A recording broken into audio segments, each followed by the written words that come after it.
If someone hurts you, I want to tell you something that most people won't. The goal is not to stop feeling hurt. The goal is to not let the hurt decide who you become. Someone hurts us, something strange happens. We think that we're suffering because of what they did, but the reality is that most of the pain comes from what happens afterward. It comes from replaying the scenes, replaying conversations, the overthinking, asking, why am I not enough? Maybe I am not attractive enough, and all of these things. Before we know it, they're no longer hurting us. We are helping them by replaying the stories in our head every day. And I know that's hard to hear because when you're in pain, your mind becomes obsessed with finding clarity and finding an explanation. It believes that if it can find the perfect explanation to why it happened and why they treated you that way, then the pain would disappear. But sometimes closure isn't hidden in an answer. Sometimes closure is in accepting that the answer does not change what happened. Think about it. If someone lied to you, manipulated you, betrayed you, cheated on you, or simply treated you in a way that you did not deserve, what explanation could make it okay? There isn't one. Sometimes the reason they hurt you is because they were immature. Sometimes the reason they hurt you is because they were selfish. And sometimes the reason they hurt you is because they were only projecting their inner chaos onto you. And sometimes you will never know why. But understand that your healing cannot depend on receiving an explanation from someone who created the wound. That's great news because otherwise no one would be able to heal and move on. Because some people spend years waiting for an apology that never comes. They spend years trying to find clues and trying to find all the possible explanations. They spend years waiting for the other part to take accountability. And most of the time, they never get that. And the problem is that while they're waiting, life keeps moving. One of the hardest truths about healing is that the person who hurt you might never understand what they did, or they simply don't care. And I know it's unfair, but your recovery cannot be built around someone else's awareness. You are the only one capable of building your recovery and capable of healing yourself. And that's magically reassuring because imagine asking someone who never cared to heal you. They would never.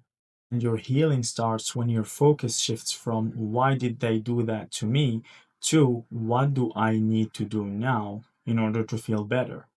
That question changes everything. What do I need now? Do I need distance? Do I need rest? Do I need better boundaries? Do I need to be around people that actually make me feel safe? And those questions are far more important than figuring them out because your life is happening right now. Yes, right now, not after they apologize, not after they regret losing you, not after they come back. And I think there's something that so many people struggle with, and it is in making your healing conditional. I will move on when they regret it. I will move on and feel better when they show signs that they're coming back. I will feel better when karma catches up. Yes, maybe, but maybe not. Because if your peace starts depending on those things, that means that your peace is no longer yours. And it also means that your peace becomes theirs. And that's a very dangerous place to leave your peace at, because your peace should always be yours and yours only. And there's another thing that nobody talks about, which is the way getting hurt makes you entirely change the way you see yourself. Because when a stranger rejects you, it stings, but that's it. But when someone you valued and you loved hurts you, it makes you question your entire value. And suddenly you find yourself wondering if you're too emotional, if you're too sensitive, if you are too hard to love, if you're not attractive enough. But here's something worth remembering: the way someone treated you is not a personality test, it is not an objective measurement of your worth. One choosing not to value you does not decrease your value. It only objectively shows their capacity of recognizing it. I know that's easy to say, but think how many amazing and incredible and successful people got rejected, betrayed, cheated on, treated poorly, abused. But did that stop them from becoming the successful, amazing people that they are today? No.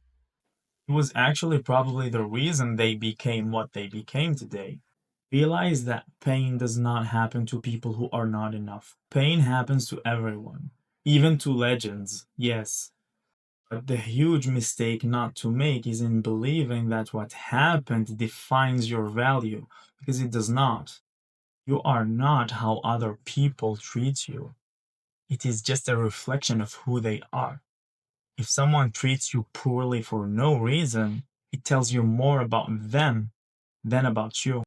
Also, if you are carrying anger right now, that's okay. Because some people think that healing is in skipping anger and skipping emotions and forgiving them instantly. No, forgiveness is good and it is necessary, but it also takes time to forgive. Be willing and open to forgive, but also take the time to unleash that forgiveness. Don't just try to take it out of your system suddenly. Anger is often your nervous system recognizing that a boundary was crossed, that the way you were treated was not okay, that you deserved better. Problem is not feeling anger, the problem is building a home there and staying there forever. Because the thing about anger is that it can protect you for a while, but after some time it starts hurting the person carrying it. It can eventually make your heart heavy and stop you from becoming happier and from moving on. And that's why healing is not about pretending nothing happened, it's about carrying the lesson without carrying the poison. So take the lesson, but leave the poison. Learn what you ignored, learn what you tolerated when you shouldn't have, and learn what you need. And also learn what you'll never accept again. Don't spend 10 years carrying resentment like it's your full time job. You deserve better than that.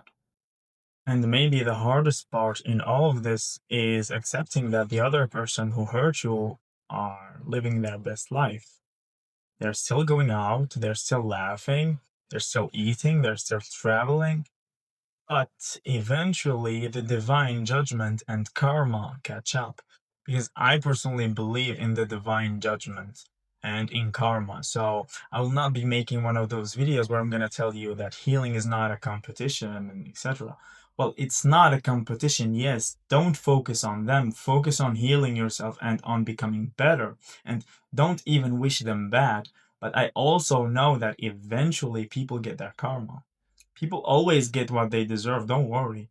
Because when you hurt someone and you do bad, you are projecting bad energy into the universe. And God and the universe always reflects to you whatever you give out. And the same goes for you because you have probably given out a lot of positive and good energy. You have been kind to them, you have been there for them, you have tried to help them, you had good intentions. And I believe that God and the universe always compensate people who have good intentions.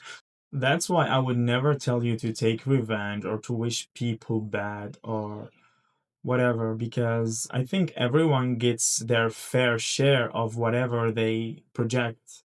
And also take note that it's not about who suffers more, it's about who recovers better.